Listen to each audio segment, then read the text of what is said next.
Good morning, good afternoon, good evening, wherever you are. So, gumagawa ako ng video ngayong 10:17 ng gabi dito sa Pilipinas. So, bakit ako gumagawa ng video? Gumagawa ako ng video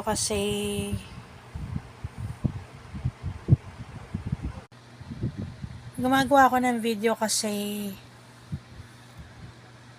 napapansin ko to sa mga tao sa paligid ko. So, napansin ko na may mga tao sa paligid ko na mabait lang sila sa akin kapag pumapabor sa kanila yung sitwasyon.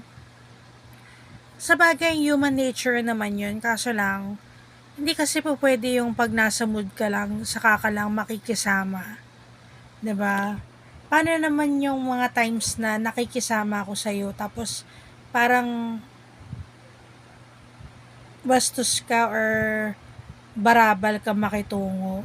'Di ba? Yun. Kaya ako, wag niyong ma-misinterpret yung approach ko. Kasi ako, sa totoo lang, ayoko lang sa lahat yung pag wala ka sa mood o bastos ka, pag wala ka sa mood, magiging bastos ka bigla, magiging parang pabalang ka, para kang nag-aamok ng away, yung mga ganun, o nagtitrip ka ng tao, yun yung mga ayoko na tao. Kasi, maraming tao din na namumblema sa buhay nila, tapos ikaw, parang wala ka lang sa mood, tapos kung ano na nang ginagawa mo sa kapwa mo. 'Di ba? Yun. So, ako, hindi ko talaga na-appreciate yung mga tao na ganun. Kaya,